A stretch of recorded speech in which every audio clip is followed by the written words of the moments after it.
کس کو کس انداز سے تقسیم کرنا ہے، یہ علم میراث ہے۔ حضور نے اس کو آدھا علم قرار دیا ہے، آدھا علم۔ تو وراثت کی کتنی اہمیت ہے دین اسلام کے اندر، اور ہم نے ڈاکے ڈالے ہوئے لوگوں کی وراثت پر، ایک دوسرے پر نظر رکھی ہوئی ہے کہ یہ اپنے حصے سے دستبردار ہو جائے، وہ بہن اپنا حصہ چھوڑ دے، وہ بھائی کو کچھ ہو جائے، بہن بھائی وارثین ایک دوسرے کی کاٹ میں لگے ہوئے ہیں کہ اس کا حصہ مجھے مل جائے، اتنا حصہ مجھے مل جائے، یہ مکان کا حصہ مجھے مل جائے، اس پر میں قبضہ کر لوں، یہاں میں چال بازیاں کر کے، ہوشیاریاں کر کے، ڈیڑھ ہوشیاریاں کر کے یہ حاصل کر لوں، اور کر بھی لیتے ہیں۔ تو جس کا پلڑا بھاری ہوتا ہے، جو جس قدر اثر و رسوخ والا ذہین فتین ہوتا ہے، وہ اتنی زیادہ بڑی بڑی چالیں چلتا ہے، اور ایک دوسرے کو کہ یا تو وراثت کا حصہ دبا لیتا ہے یا پھر ناانصافی کر دیتا ہے، اور خود اپنے طور پر تقسیم کر لیتے ہیں۔ مکان کا حصہ تیرا، یہ تیرا، یہ تیرا۔ بہنیں کہاں گئی؟ بہنیں تو اپنے گھروں کی ہو گئی، بچیاں تو اپنے گھروں کی ہو گئی، بھائی ان کا کائے کا حصہ؟ ان کو تو ہم نے سب کچھ دے دیا جہیز کے اندر، ہم نے زندگی میں ان کو عطا کر دیا۔ لو جی، کیسے عطا کر دیا؟ ماں باپ کا اگر انتقال ہوا بہنوں کی موجودگی میں، اور ماں باپ نے تقسیم بھی نہیں کیا تھا اپنے مرنے سے پہلے، تو اب مال وراثت بن گیا۔ اگرچہ ماں باپ نے ان کو کروڑوں روپے کا جہیز دیا ہو، اگرچہ ماں باپ نے ان کو کروڑوں روپے کی پراپرٹی بھی دی ہو، مرنے کے بعد اگر ماں باپ کچھ چھوڑ کر گئے ہیں، یا کوئی بھی شخص کچھ چھوڑ کر گیا ہے، تو اس کا مال ویسا ہی تقسیم ہوگا جیسا اللہ اور اس کے رسول نے بیان کیا ہے، میرے اور آپ کی عقل کے تقاضوں کے مطابق نہیں ہوگا۔ اسی لیے اللہ تعالیٰ نے آخری آیات کے اندر کیا ارشاد فرمایا؟ یبین اللہ لکم ان تضلوا، وراثت کے احکام بیان کرنے کے بعد واضح کر دیا کہ اللہ تعالیٰ صاف بیان فرماتا ہے تمہارے لیے تاکہ تم گمراہ نہ ہو جاؤ، اور واللہ بکل شیء علیم، اللہ تعالیٰ ہر چیز جانتا ہے۔ کہیں اپنے ذہنوں میں یہ نہ لانا کہ اس کو کم مل گیا، اس کو زیادہ مل گیا، میرے ساتھ ناانصافی ہو گئی، اس کے ساتھ ناانصافی ہو گئی، مجھے زیادہ ملنا چاہیے، میں مال لگایا اپنے اس گھر کے اندر، اس نے مال لگایا، یہ نہیں۔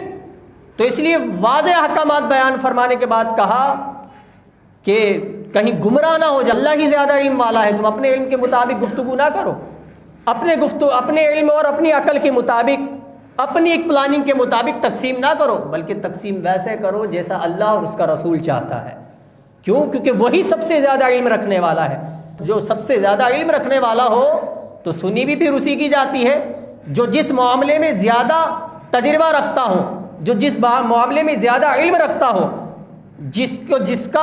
جس کی نظر کسی فن میں، کسی علم میں بہت گہری ہو، تو آپ مشورہ اس معاملے میں اسی سے لیتے ہیں کہ نہیں بھائی میڈیکل کا معاملہ ہے، یہ ڈاکٹر صاحب زیادہ اس کو سمجھتے ہیں کیونکہ یہ اس علم کے ماہر ہیں۔ بھائی یہ قانونی معاملہ ہے تو وکیل صاحب اس کو زیادہ سمجھتے ہیں کہ یہ اس فن کے ماہر ہیں۔ تو آپ جو جس فن کا ماہر ہوتا ہے اس فن میں اسی کو اہمیت دیتے ہیں کہ ہم اسے اہمیت دیں گے، یہ زیادہ جانتے ہیں، یہ زیادہ علم رکھتے ہیں، یہ زیادہ اس کی زیادہ اونچی نیچ کو جانتے ہیں، لہٰذا مشورہ اس کا قبول بھی کرتے ہیں کہ یہ جو کہہ رہے ہیں وہ سچ کہہ رہے ہوں گے، صحیح کہہ رہے ہیں، اپنے علم کے مطابق، اپنے تجربے کے مطابق۔ ڈاکٹر کے سامنے بیٹھ کے آپ یہ نہیں کہتے نہیں جی میرا تجربہ تو یہ کہتا ہے کہ مجھے ایرینیک پیناڈول کھانی چاہیے۔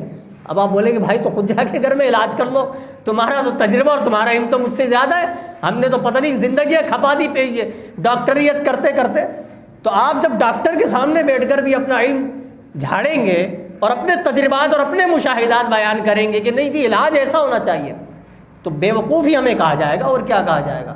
تو جو جس فن کا، جس علم کا ماہر ہے، آپ اس کی بات کو اہمیت بھی دیتے ہیں۔ کیوں؟ کیونکہ بھائی یہ فن جانتا ہے، علم جانتا ہے۔ تو آپ سوچیے تو صحیح کہ جو رب کائنات، جس نے تمام تر علوم اس کائنات کو عطا فرمائے ہیں، ہر شخص کو عطا فرمائے ہیں، جو سب سے زیادہ کامل علم رکھتا ہے، جس کا علم اپنا علم ہے، اس سے زیادہ کوئی علم نہیں رکھتا، کوئی حکمتیں نہیں جانتا، اس کے آگے ہم آگے کھڑے ہو جائیں نہیں جی تقسیم ایسے ہونی چاہیے۔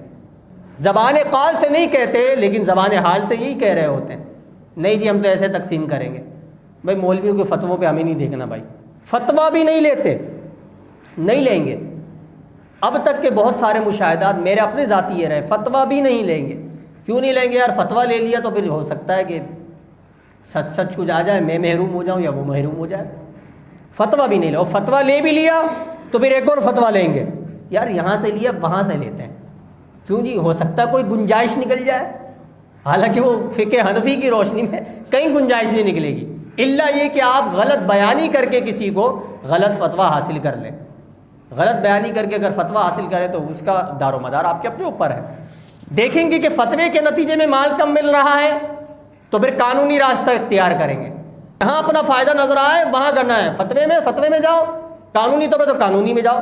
دیکھا جی قانونی اعتبار سے بہنوں کو کم حصہ ملتا ہے, مردوں کے مقابلے میں کم ملے گا, تو جی قانونی طور پر ہم نے راستہ اختیار کیا ہے, الحمدللہ ہم نے ساری بہنوں کو حق ادا کیا ہے.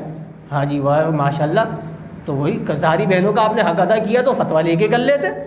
فتویٰ لے کر نہیں, کیوں وہاں آدھا دینا پڑتا, یا ابھی لاکھ میں 25,000 دینے پڑ رہے ہیں ایک بہن کو قانونی طور پہ, اور سب کے سامنے بڑے وہ بن رہے ہیں حاجی ثناء اللہ ماشاء اللہ, او ماشاء اللہ ہم تو بڑے عمل کرتے ہیں, بہنوں کو ہم نے حق سے محروم نہیں کیا. بھائی سب بہنوں کو ہم نے حق دیا ہے الحمدللہ, کسی کا ہم نے حق نہیں دبایا ہے.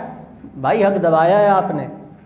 اگر آپ حق نہ دبانے والے ہوتے تو آپ فتوی کی راہ اختیار کرتے. جو فتویٰ تھا شریعت کا, جو اللہ اور اس کے رسول نے حکم دیا ہے, جو قرآن نے واضح طور پر آیتیں فتوی کی ذکر کی ہیں, وراثت کی ذکر کی ہیں, آپ نے اس پر تو عمل نہیں کیا. اس پر عمل نہ کرنے کے باوجود اپنے آپ کو بڑا انصاف پسند سمجھے تو سوائے اپنے آپ کو اور لوگوں کو دھوکہ دینے کے کچھ بھی نہیں ہے. اللہ کو تو دھوکہ نہیں دیا جا سکتا.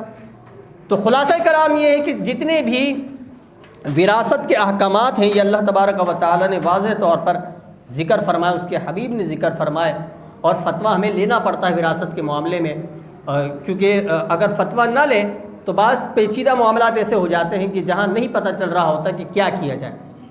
کیونکہ ہم کلیم کر رہے ہوتے ہیں کسی مال پر کہ مجھے یہ ملنا چاہیے, میں نے یہ بھی کیا ہے, میں نے یہ بھی کیا ہے, میں نے یہ کیا ہے, میں نے پورا گھر بنایا, میں نے کروڑوں روپے لگا دیے, میں نے کاروبار میں 7 کام کیا ہے ابا کے, اور یہ کیا تو مجھے اتنا ملنا چاہیے. اس قسم کے معاملات آ جاتے ہیں تو پھر ہم سمجھ رہے ہوتے ہیں کہ چونکہ میں نے اتنی محنت کی ہے تو مجھے مال بھی اسی اعتبار سے ملنا چاہیے. وہاں ہم اپنے آپ کو بڑا عقل مند اور بڑا انصاف پسند سمجھ رہے ہوتے ہیں, لیکن ہم بعض اوقات حق پر نہیں ہوتے. بعض اوقات حق پر ہوتے بھی ہیں لیکن شرعی احکامات ہمارے پیش نظر نہیں ہوتے, اور جس کے پیش نظر شرعی احکامات ہوتے ہیں اور جو وراثت کی حساسیت کو سمجھتا ہے وہ کبھی بھی اس قسم کی اوٹ پٹان حرکتیں نہیں کرتا. وجہ یہ ہے کہ مرنے والا تو مر گیا, جانے والا چلا گیا, اس کا مال اس کے ساتھ تو نہیں گیا, تو جب اس کے ساتھ نہیں گیا تو آپ کے ساتھ کیسے جائے گا؟ جس مال کے لیے آپ اتنا کچھ کر رہے ہیں تو آپ کے ساتھ بھی تو نہیں جانا نا.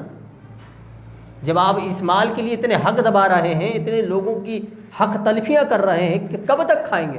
اپنی اولاد کے لیے کر رہے ہیں, اولاد کی محبت میں کر رہے ہیں, تو آپ کو کیا اپنی اولاد سے ایسی وفا ہے کہ جب کہ آپ بے وفائی کر رہے ہیں اپنے بڑوں سے وراثت کے معاملے میں, تو آپ کی اولاد آپ سے کیسے وفا کرے گی؟ تو مال کی محبت درست نہیں ہے. اور پھر اللہ کے مقابل آ کے کھڑے ہو جانا, اللہ اور اس کے رسول کے واضح احکامات کے سامنے آ کے کھڑے ہو جانا کہ نہیں جی ایسے تقسیم ہے, ایسے تقسیم نہیں, بالکل درست نہیں ہے. اور بالخصوص ہمارے یہاں خواتین کو اس معاملے میں بہت محروم کر دیا جاتا ہے. اور ایسا بھی ہوتا ہے کہ اگر کوئی خاتون خدا نخواستہ کہہ دے کہ جی بھائی مجھے پیسے چاہیے, مجھے میرا حق دے دو, مجھے وراثت میں سے جو بنتا ہے وہ مجھے دے دو, بس جی خاندان میں تو اب اس کی مصیبت آ جانی ہے.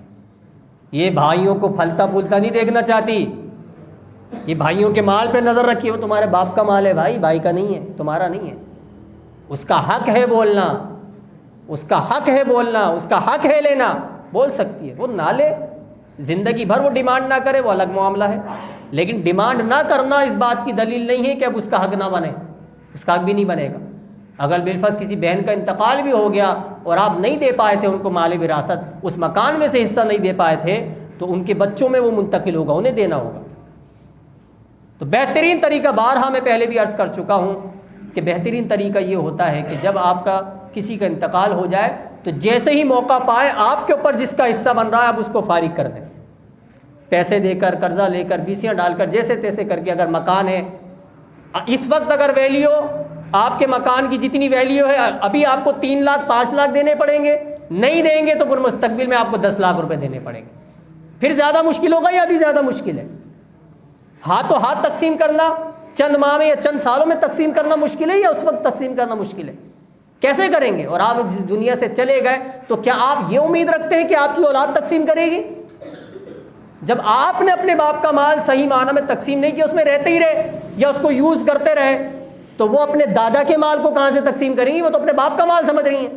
حالانکہ اس کے باپ کا مال ہے ہی نہیں، وہ تو اس کے دادا کا مال ہے جس پر اس کی پھپھیوں کا بھی حق ہے، اس کے چچاؤں کا بھی حق ہے، اس کے تایا کا بھی حق ہے۔ یہ بڑے پیچیدہ معاملات ہو جاتے ہیں آگے چل کر۔ تو یہ قرآن کی آیات ہمیں بار بار متنبہ کر رہی ہیں، حتیٰ کہ کلالہ کا حکم بھی بیان کر دیا گیا کہ اگر کسی شخص کا ماں باپ نہیں ہے، اولاد نہیں ہے، تو ایسا نہیں ہے کہ کوئی بھی اس کے مال پر قبضہ جما لے گا، کوئی بھی ہڑپ کر لے گا، جو اثر و رسوخ زیادہ رکھتا وہ مال لے لے گا، نہیں۔ فرمایا کہ وہ بھی ہمارے کلالہ کا حکم بھی بیان کر دیا کہ اس کا اس طرح تقسیم ہوگا۔